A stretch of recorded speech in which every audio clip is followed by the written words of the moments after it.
YouTube, what is going on? Today we're going to be watching this Alex Hormozi video that actually really caught my attention when I saw it. Hard work won't make you rich. Let's get into it.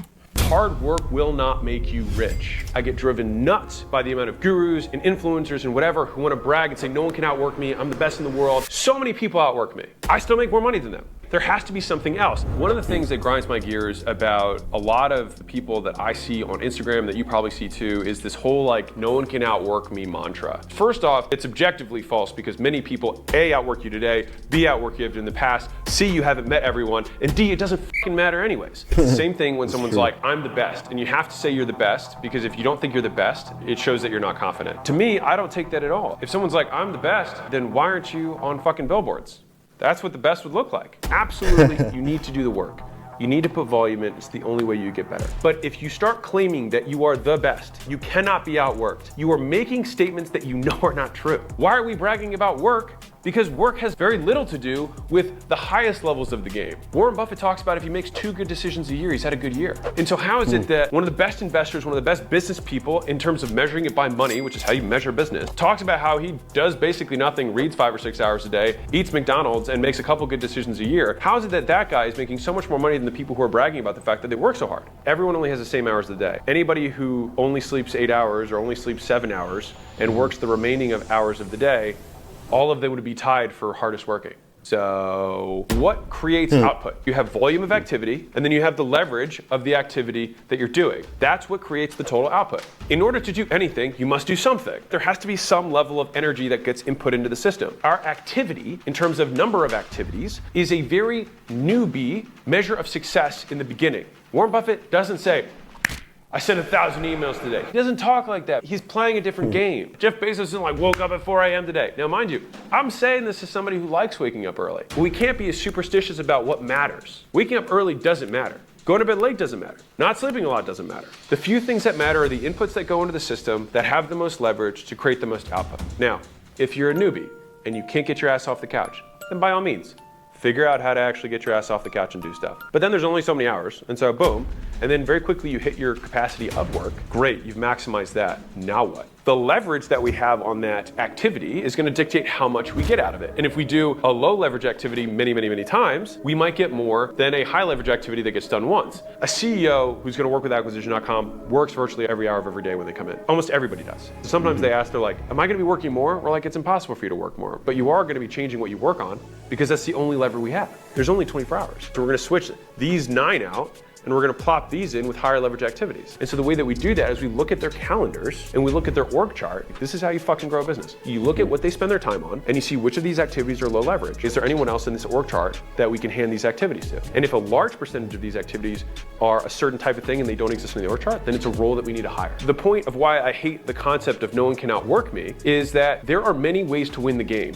If you were to think about an amazing goal as a dragon to be slain, if you are familiar with video games in any way, when you create like a war party, you have a group of people that are gonna go on a quest. You don't just have 10 paladins or guys who just have shields and swords. So you've got a healer, a mage that's really good at damage but can't take a lot of damage. Then you've got a paladin who can't hit as hard, but he can take a lot of shots. You find people who have complementary skills. If you're playing football, you don't have 10 running backs. The entrepreneur really should be the coach of the team. It's about organizing the pieces and how well they play together that ultimately determines how good the team is. Like how many times have you seen the team with the all-star that has the poor supporting cast get beat by the overall better team? It happens all the time. A lot of entrepreneurs, as I see them, are trying to play the game like they're the star player and they want to score all the points, but they lose to Apple because Apple's got a team. We celebrate a specific action like work when it's really just saying, oh look, there's a paladin who can take a lot of hits. Cool.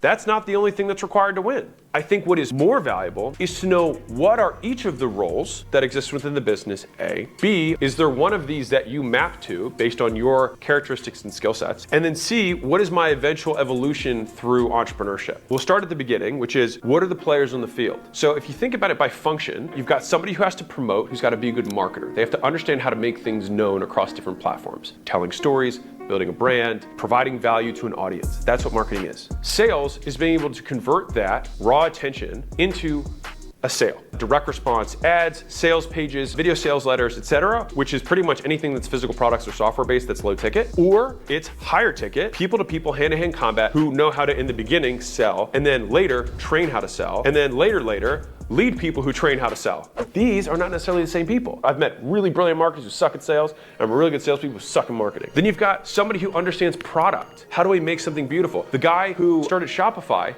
he's not CEO of Shopify. He's head of product. He's a mage. He knows how to cast spells. And then you've got the experienced people who are managing everything outside of the actual product itself. How do customers engage with us? How can we provide more value? How can we give them an amazing experience? How do we make sure they're hitting these milestones? This person who knows customer experience and customer success is not the same person who understands product and UX and design. That's a different game, which is different than the guy who knows how to close, who's different than the guy that knows how to promote. The bigger the enterprise gets, the more specialized the skill becomes, and the deeper the well of experience that people need to be. They have to be more specialized. When people are like, I can't be outworked, you're bragging about the wrong thing. It should be like, I can't be out recruited. I can't be out managed. No one can build a culture like me. That's super high leverage across the organization. No one can lead like me, but no one can outwork me. It's just an irrelevant activity metric. I love working. I work all the time, but I would never claim that no one works harder than me. I tend to have very good leverage with the activities that I do. I spend tons of time writing a book, and that book prints and sells copies forever. It's a different way to play the game. And so level 2 of this, which player you are. In the middle run of this, you end up segregating yourself to a portion of the business that you're an expert at or that you're best at. CMO or chief sales officer, chief product officer. It's not about one player being the champion here. It's about how the team works together, which then gets to the third level of this. It's just about being the coach.